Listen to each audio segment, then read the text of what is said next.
Hello everyone. So as I mentioned in a recent video, I'll be doing more reviews of stuff like pocket tools, which I'm also interested in, and maybe little other EDC things like pens, in addition to the usual stuff of cards and watches that made up, the bulk of what I did before on the channel. So I hope you enjoy, and let's get into it. So this is something that I've gotten very recently. It's pretty special. It's a 40th anniversary special edition of a Leatherman multi-tool, although it features something that's actually quite new, and I'll tell you all about it. This will be a very short review because I haven't been using it much, if at all. I've been very, careful with it, but I'll tell you my thoughts and why I have a couple of regrets, although I should mention right away, the regrets aren't to do with purchasing this. Well, maybe a little bit to do with how expensive it was, but it's to do with what I haven't purchased over the last couple of years, so I'll explain in a bit. So let me show you this thing. So it comes in a very nice box.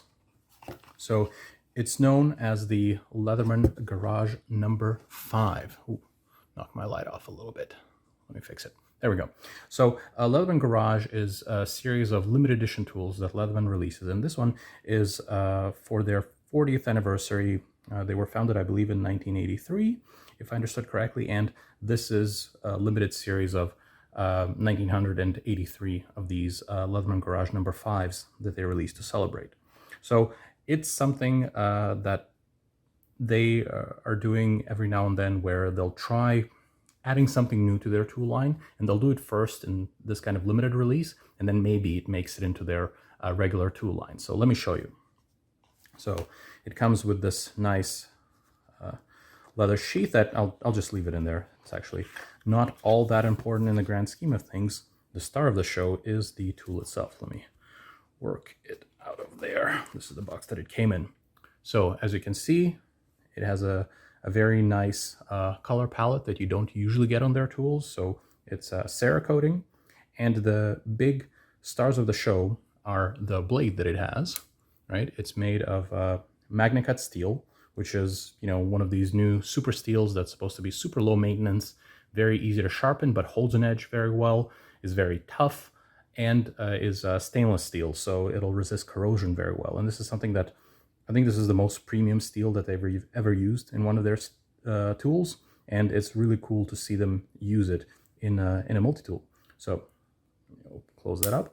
Another big thing that they've innovated here is that unlike the Leatherman Free series that has a similar type of mechanism, which is also something very impressive because I haven't had a Free series tool before, and this is my regret, because having seen it in action on this tool, I realized that I should have gotten it a long time ago. Actually, I've been using a Leatherman Wave for many years. I've been a Wave loyalist, so to speak.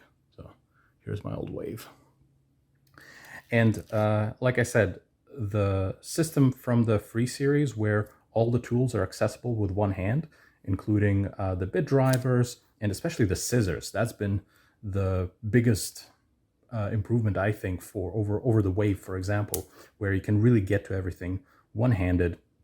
And one of the reasons that I actually haven't gotten the Free series is that it didn't have bit drivers. It just came with, like, their sort of like fixed Phillips head tools, and I really wanted a bit driver like my old Wave, so I didn't feel like buying another kind of pricey tool if it was going to have if parts were going to be missing that I really liked. So I never got the Free, and this is kind of like what I regret, because having tried out this one-handed access system, it's fantastic. So if you're on the fence about it, let me tell you, it's incredible. I really wish I had gotten a Free series tool way earlier, because yeah, it's just awesome to use. Now, from my understanding, the Free series has a very loose kind of like attachment for the handle, so you can kind of almost balisong them open. Here you can see I'm still having to work against a bit of friction, so you can't like flip it. I don't know that that's a big selling point to everybody out there, but it would be cool to have it. Although these things are supposed to be hand-tuned, and all the reviewers, mentioned that it is more stiff than the Free. And if it's hand-tuned and everybody's experiencing this, it means that there must have been some reason that they tuned it this way, that they've gotten rid of this kind of butterfly knife action. So I don't know what that reason is. I think it would have been cool to have it, but if you know why they might have gotten rid of that, please write it in the comments. I'd be curious to find out myself. But as I said, all the other tools are really great. So let me show you all of them. So the blade again, on this side we also have a saw, and from the smaller tools we have an awl, we have I guess a can opener and bottle opener, and kind of like a reamer style tool that you can also use as a flathead screwdriver and maybe like do some scraping with. On the other side we have a nice file. So we have a diamond file on one side, kind of like a rough file on the other side, and here you have like a kind of like a cut file that you can use to actually almost like saw through like really hard material. We have the scissors here, kind of spring-loaded, very nice. And as I said, this has been one of the most pleasant things about it. So like having one-hand accessible scissors has been really cool, especially if if you have pets that have like long fur, and I have a couple of dogs like that. Very often you'll need to get stuff that's stuck in their fur out, and having a pair of small scissors that you can get to one-handed is yeah, it's, I wouldn't say a lifesaver necessarily, but yeah, it really helps. And we have the two bit drivers. We have the their standard Leatherman flat style that you can get more like a different variety of bits for, and you have their micro driver, which is really good if you need to fix like a, I don't know, like a pair of glasses or something, which I've done before actually with these things. So an awesome set of tools on the outside, and on the inside we have pliers, obviously, with the wire cutters, replaceable. And I think this is a first. I haven't owned every single Leatherman tool out there, but I believe this is their first one where the pliers are spring-loaded, so it makes it a little bit easier to use them one-handed. There's also something that they call a strike surface over here, so implying that this is meant to be used to potentially hammer something in, so it's supposed to be hard enough. Oh, whoa, almost lost my little micro bit driver. I guess I didn't put it in all the way back. Let me do that right now. Oh, I see, it's supposed to lock in there, and I guess I didn't push it in far enough. There we go. So yeah, those are the tools, and as I said, my only regret here is that I haven't gotten a free series tool earlier, because this whole one-handed everything is just incredible. It's really makes a big difference in terms of usability, and the big kind of like quandary is, of course, whether you would want to buy it now, because now that you have this tool available that has the replaceable bit drivers, well, the bit drivers that take different bits, I don't know that I would ever buy a free series tool except for that kind of like toy style butterfly knife action where you can flip it. I can sort of do it actually with the Wave, because I've worked the tolerances a little bit looser, so I've gotten it nice and loose. I don't know if I can do it on camera, but basically I can do it anyways. But obviously with the free, it's designed to do that, so it works much better. I don't know that it's worth it to go out and buy a free series tool.